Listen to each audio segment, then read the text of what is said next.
పోలవరం ప్రాజెక్టులో అసలు ఏం జరుగుతోంది? డయాఫ్రామ్ వాల్ కొట్టుకొని పోవడానికి కారణమేంటి? మళ్లీ కట్టడం వల్ల డయాఫ్రామ్ వాల్ నిలబడుతుందా అన్న వాస్తవ సమాచారంలో ప్రభుత్వ శ్వేతపత్రం విడుదల చేయాలని మాజీ ఎంపీ ఉండవల్లి అరుణ్ కుమార్ డిమాండ్ చేశారు. స్థానిక ప్రకాశం నగర్ ధర్మచక్రం కమ్యూనిటీ హాల్ బుక్ బ్యాంక్లో గురువారం జరిగిన మీడియా సమావేశంలో ఉండవల్లి మాట్లాడుతూ 442 కోట్లతో డయాఫ్రామ్ కట్టారని, అది కొట్టుకుని పోయిందని, ఇప్పుడు మళ్లీ 990 కోట్లతో డయాఫ్రామ్ వాల్ కడుతున్నారని వ్యాఖ్యానించారు. అసలు డయాఫ్రామ్ వాల్ ఎందుకు కొట్టుకొని పోయింది? మానవ తప్పిదమా లేక సాంకేతిక కారణాలా అన్న దానిపై కనీసం విచారణ కూడా జరపకపోవడం దారుణమన్నారు.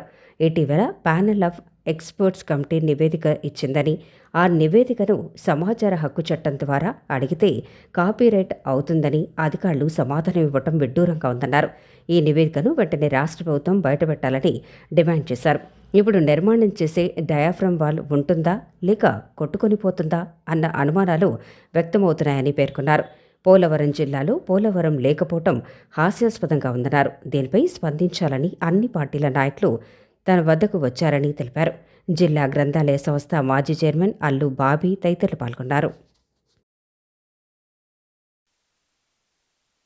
అందరికీ కూడా రాజమండ్రి మీడియా అయితేనే వెంటనే దాన్ని అర్థం చేసుకోవాలి. ఎందుకంటే మనం అక్కడ కూర్చుని ఇంతకుముందు వై జంక్షన్ హాల్లో కూర్చుని పోలవరం గురించి రాజమండ్రి మీడియా దగ్గర జరిగినంత చర్చ బహుశా ధవళేశ్వరం పోలవరం ఆఫీసులోని జరిగి ఉండదు, సిడబ్ల్యూసీలోని జరిగి ఉండదు, పోలవరం ప్రాజెక్టు అథారిటీ మీటింగ్లో కూడా జరిగి ఉండదు. అంత మీటింగు అన్నిసార్లు మాట్లాడుకున్నాం మనం. సో మనకి ప్రధానంగా నాకు డౌట్ అలా ఉండిపోయింది ఏంటంటే, మీ ఎదురుకుండా అడుగుదాం అనుకోండి, డయాఫ్రమ్ వాల్ ఎందుకు పోయింది? డయాఫ్రమ్ వాల్ కొట్టుకుపోయింది. ఎంత అప్పుడు కట్టి 442 కోట్ల రూపాయలతో కట్టిన డయాఫ్రమ్ వాల్ కొట్టుకుపోయింది. ఇప్పుడు కొత్తది 990 కోట్ల రూపాయలతో కడుతున్నారు. మళ్ళీ ఇప్పుడు కడుతున్నట్ట 442 కోట్ల రూపాయల వాల్యూతో కట్టినటువంటి ఒక వాలు కొట్టుకుపోతే జగన్మోహన్ రెడ్డి గారు ఏం చెప్పాడు? ఎందుకు కొట్టుకుపోయిందంటే వాళ్ళ కన్నాలు ముయ్యలేదు, అందుకు కొట్టుకుపోయింది, వాళ్ళు చేసిన తప్పు అని చెప్పి వాళ్ళు జగన్మోహన్ రెడ్డి గారు అసెంబ్లీలో ప్రకటించాడు. చంద్రబాబు నాయుడు గారు డైరెక్ట్గా దానికి ఏం చెప్పకుండా మీ అసమర్థత వల్లే పోలవరం అంతా పోయింది, యాక్చువల్గా కొట్టుకుపోయింది ఇప్పుడు జగన్మోహన్ రెడ్డి సీఎం అయ్యాక. సీఎం అయిన వెంటనే ఒక్కసారి పోలేదుట, 19 ఫ్లడ్స్లో కొంత, 20 ఫ్లడ్స్లో కొంత పోయింది. సో దీని మీద ఎవరైతే 442 కోట్ల రూపాయలు కట్టారో బావర్ కంపెనీ వాళ్ళే ఇప్పుడు మళ్ళీ 990 కోట్లతో వాళ్ళే కడుతున్నారు.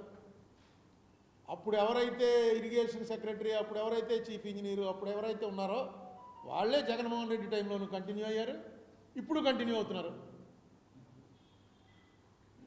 ఇది ఎవరి డెసిషన్? అసలు ఈ రకంగా ఇంత పెద్ద డ్యామేజ్ అయితే కనీసం ఒక ఎంక్వైరీ అయినా జరిగిందా?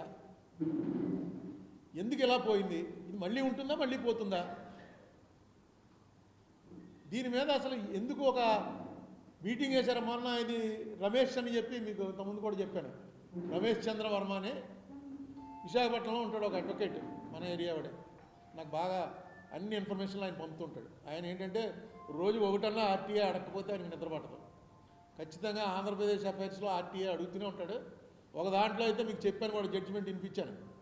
ఆర్టీఐ అడిగితే వాళ్ళు ఇవ్వకుండా ఏమని పెట్టారంటే, ఇతను అప్పీల్ చేశాడు, అప్పీల్లో ఏం పెట్టారంటే వాళ్ళు ఇతనికి ఇదే పనండి, ఇలా అడుగుతూనే ఉంటాడు అని చెప్పి వాళ్ళు రిప్లై ఇచ్చారు.